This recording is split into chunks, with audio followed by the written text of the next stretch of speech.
a.m., 10 to 11 on WTIM on AM and FM, and on the WTIM streams.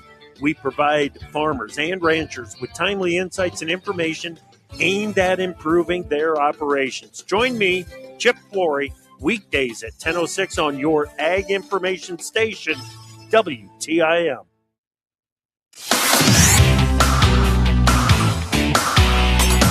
WTIM. Good morning, Central Illinois. This is Reed Kamai welcoming you to the WTIM Morning Show on your information station. The show is sponsored by People's Bank and Trust, where they put people first and just named their Volunteer of the Quarter, at least the Taylorville location did, as our first guest this morning, co-president of the Christian County Historical Society, Jodi Heberling. Jodi, welcome in and congratulations on the award. Well, thank you. I'm happy to be here and glad you allow me to come. Yes, absolutely. And timing worked out with when you were given the award and with the fact that actually the story about it was part of our news rotation for today, just in time for you to be on the show today. So, so really happy about all of that. And I know that, you do your work with the Christian County Historical Society. You have your volunteers as well. And the volunteers, I mean, they just play such an important role in what you folks do there, as you've talked about before. And I know you want to make a virtue about that today. Yes, I do. I guess I was very appreciative of receiving the award, in that sometimes you feel like you're beating your head against the wall and nobody cares that you do the volunteer work. And it is so important in our society and in our world. And it was just really great being recognized. And it also kind of nudged me to realize that we need to step it up a little bit, that during COVID, we kind of got in a mode of just surviving, and we are past that point, and we need to more than survive, because it's a vital opportunity for our community to have such a nice museum and grounds with so many linked and connected examples. And the courthouse is kind of amazing that it is not too far from being 200 years old. If it isn't, I'm not doing my math just right now. And we've had some supporters come in that are wanting to more authenticate it, to make it more like it would have been when it was first constructed. So I think we're going to take on a little bit of a project of remodeling. Remodeling is probably not the right word to use, the courthouse. And we're getting some bids and stuff, looking to see about putting the windows back in the side and whitewash, or painting the inside white like it would have been when it was first constructed. That poor barn, that poor courthouse has been all over the county, because it started out on the square and it was out on a person's farm, and they used it as a barn for a little while. And then it ended up at the fairgrounds and was kind of a community room. And then we ended up with it, and we did the best to put it back like we thought it might have been. And Tom Vance from over around Mattoon, Charleston, came over a few years ago and gave us a study. Went up to the courthouse, researched it, what the plans would have been for it when it was built, and all of that. So we are going to we're trying to get some financial statements or bids to see what it will cost. We have some supporters that's willing to help make it happen. And in that reality, we as the society have decided that we need to step it up and make it an organization and facility that's open more available to the public, owned by the community or supported by the community. So we'll be kicking off probably a membership drive coming up here in October, November area. And our during our persimmon party, we're going to have a couple of raffles. We have a State of Illinois quilt that Loretta Law and Monita Calca have put together, and it's a beautiful quilt. It is it's a printed one that they have added to, and but it's got the State of Illinois in the center of it, and then it's made out bigger with quilting. And so we're going to be raffling it off, and we're going to have a 50-50 drawing that we started selling tickets right now. Again, I said membership drive because we need to get more people interested and coming out, and we don't get any tax dollars or state support, and it is almost $2,500 a month to pay the electricity and insurance. So we have to figure out how to bring more money in. So that's going to be our focus probably for the next few months. Okay. And I just love volunteer. I love being able to volunteer, and it's fulfilling. So maybe some of our listeners would try it. I mean, we have all kinds of opportunities of volunteering your time.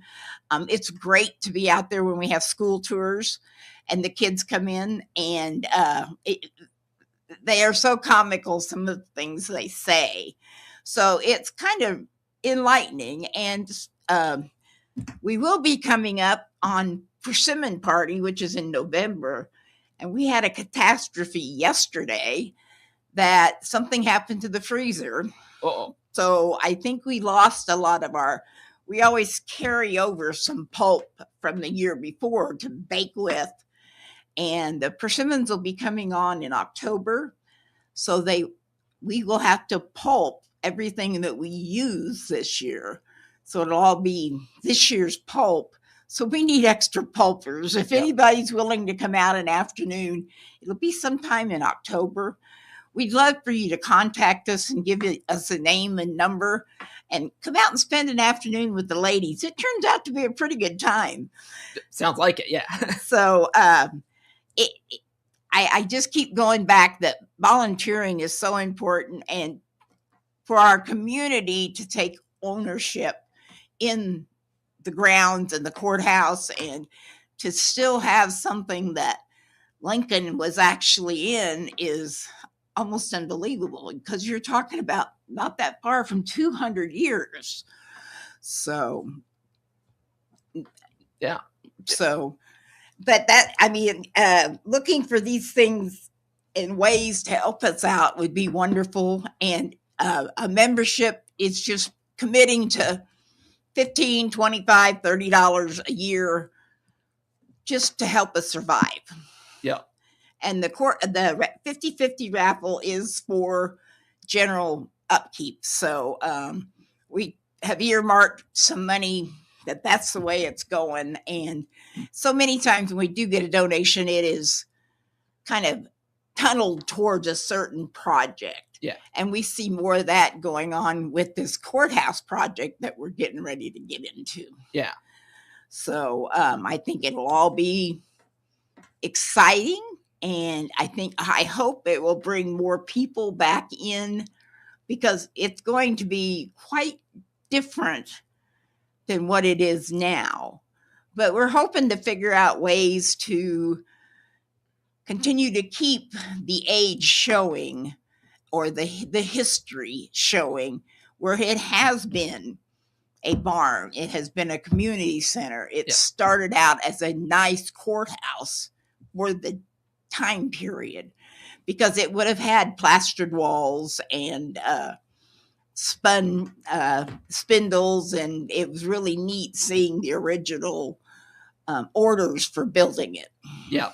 So, but I think we're getting close to time, aren't we? Yeah, I mean, well, yeah, I think now's a good time, I think, to take a break, and then we can certainly expand on a lot of the things you mentioned in this part of the show, in the next part of the show. I've been talking right now with Jodi Heberling, co-president of the Christian County Historical Society, and probably a radio producer in waiting, considering her watching the clock there. But yeah, let's take a break. We'll come back on the WTIM Morning Show on your information station.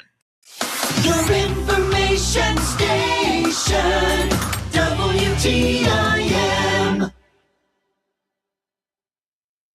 When it comes to connecting with America's farmers and ranchers, nothing beats the authentic voice of Ag Radio. Farm broadcasters have been the voice of rural America since 1944, building trusted relationships with agricultural producers across generations. Today, the network of over 140 Ag radio stations reaches farmers and ranchers during their most productive hours when they're actively working their operations and making business decisions. What makes Ag Radio uniquely effective? Farmers listen to farm broadcasters for information that directly impacts their livelihood. When your message is delivered alongside crucial weather updates, market reports, and agricultural news, it receives the same attention and credibility. Farm Radio Connects offers agricultural advertisers targeted access to this engaged audience through professionals who understand both broadcasting and agriculture. According to the National Association of Farm Broadcasting, 78% of farmers consider information from farm broadcasters highly trustworthy. When you need to reach rural America effectively, choose the voices they already trust. Visit IllinoisFarmRadio.com and discover how Ag Radio can elevate your agricultural marketing strategy.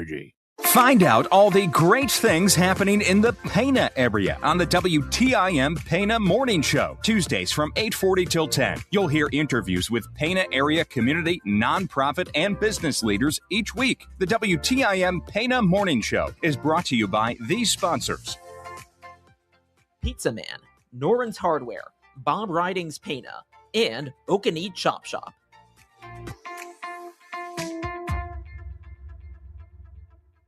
Whether your door leads to the farm, field, or shop, you can follow breaking ag news, markets, and weather updates 24 hours a day. It's now easier than ever. Enjoy our trusted news and information. Listen to the RFD Radio Network, the Taking Stock podcast, and check out county events, auctions, and more. And sign up for the daily update to receive top headlines delivered to your inbox 5 days a week. Go to farmweeknow.com. All ag, all Illinois, all you need. Looking for comfortable, affordable senior living in Taylorville? Rolling Meadows Senior Living now has an accessible unit available. Designed for adults 62 and older, Rolling Meadows offers a smoke-free community with controlled access and 24-hour maintenance. Enjoy spacious kitchens with full-size appliances, convenient on-site laundry, and Wi-Fi in common areas. Call 217-287-2450 today to schedule your appointment. Rolling Meadows Senior Living is sponsored by Lutheran Social Services of Illinois and funded in part by the U.S. Department of Housing and Urban Development and the Federal Home Loan Bank of Chicago. Rolling Meadows is an equal opportunity provider. Hi, this is Will Perkins with Taylorville Community Credit Union. Find out about all the products and services we provide by clicking our icon at TaylorvilleDailyNews.com. At Taylorville Estates Assisted Living, life feels lighter. With helping hands always nearby and activities that bring people together, every day offers comfort and connection. From shared meals to shared moments, it's a place that feels like family. Discover the joy waiting at Taylorville Estates Assisted Living. Click their icon at TaylorvilleDailyNews.com.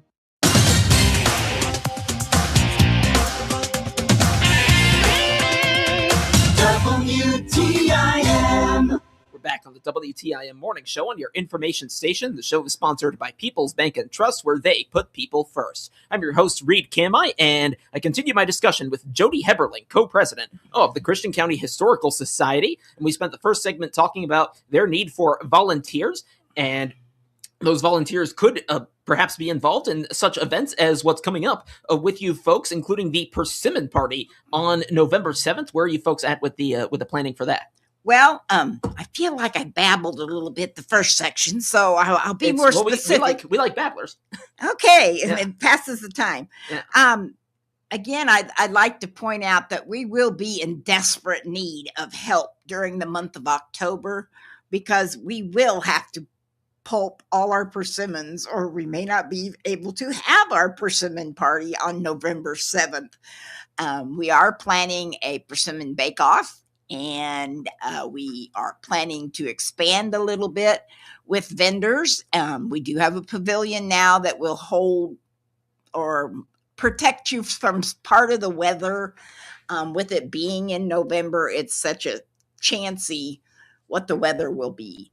So we had kind of gotten away from having vendors and extra that wouldn't fit in the buildings, because you didn't know whether it'd be cold or hot or rainy or snowy or so we're going to try again to have some vendors out. We have a gentleman that's going to come in and give a couple of programs about Scottish traditions. And so we have some things that we're working on, and we hope to make the persimmon party bigger than it has been, because it's really just been a bake sale, a luncheon, and the bake off, and having the buildings open for tours. And again, we are trying to light a fire and get some interest in our facility and get people involved to take ownership in it, because it is such a excellent opportunity for our community to have something that nice.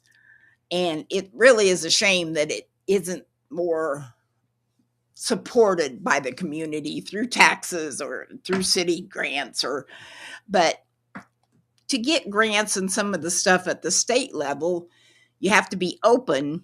They want you to be open 5 or 6 days a week.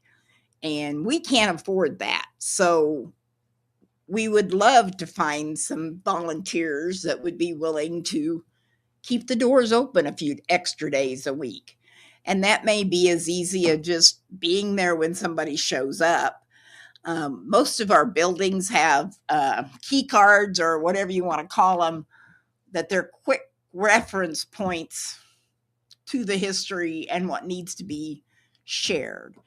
As we go forward, we hope to get some videos and stuff done, that being the docent would just be going in and turning on a video that would explain most of it. And you would just be babysitting the buildings and stuff. So again, we have countless opportunities to volunteer, and we need the community support. We are to that point. Yeah. So, and one of the things you mentioned earlier on was that, during the pandemic, right, you probably weren't getting too many visitors. It probably was a pretty heavy drop off. So then less for you folks to have to do. Now you're back to, maybe getting the same number of visitors as before the pandemic. And, you're trying to get the volunteer staff on there. Correct. So, and just being, people couldn't get out and, come. So all we were doing was surviving. And I want that place to be a viable, exciting place to come. And the kids have a ball going through that. And the adults, depending on the generation, love to reminisce about things they see that bring back memories. So, yeah. So it seems like there's, a broad kind of range of appeal, which I think could be pretty encouraging for getting people involved from what you've described. So, but yes, and it seems like you're ramping up the efforts in terms of talking about it right now. You mentioned that membership drive that you're going to be starting up. You've got the persimmon party as well coming up. So, it seems like things are in the works. Well, we're hoping to get our feet up and get running again. Yeah. We do have a Christmas swag planned for November the 20th, moving forward a little farther into the year.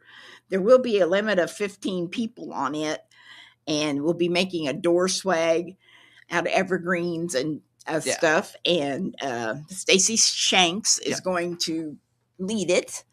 And then we are putting in works for the Christmas party, Christmas luncheon, Tidings of Joy that we've had for the last several years. Due to some conflicts last year, we had to cancel it, but we'd like to get it back up and going. And we're just trying to keep it alive. Yeah. No, one step at a time, and that's what you're doing. Jodi Heberling, co-president of the Christian County Historical Society. Jodi, thank you. Thanks for having me. Yes, and thank you for listening on the WTIM Morning Show on your information station. The Big 870 WTIM Assumption Taylorville. 96.1 FM Taylorville. 107.5 FM Shelbyville. 107.9 FM Pena Nokomis. Breaking news this hour from Town Hall. I'm Rex Thomason. President Trump now threatens all-out economic war on Iran, but it's a warning it's apparently falling on deaf ears in Tehran. Iranian Foreign Minister Abbas Araghchi is rejecting President Donald Trump's threats of economic pain and isolation, saying such failed policies will only stir more hostility among Iranians and bring more failures. Trump has threatened crushing economic measures against Iran, promising economic warfare and isolation on an unprecedented scale. Araghchi said says in a social media post that Trump's threats are meant to divert the attention of the U.S. public from domestic financial problems. I'm Donna Warder. The hands of the national debt clock continue to spin at a dizzying pace. America's debt hitting a record $40 trillion, and it's growing. The winds of war blow at hurricane force across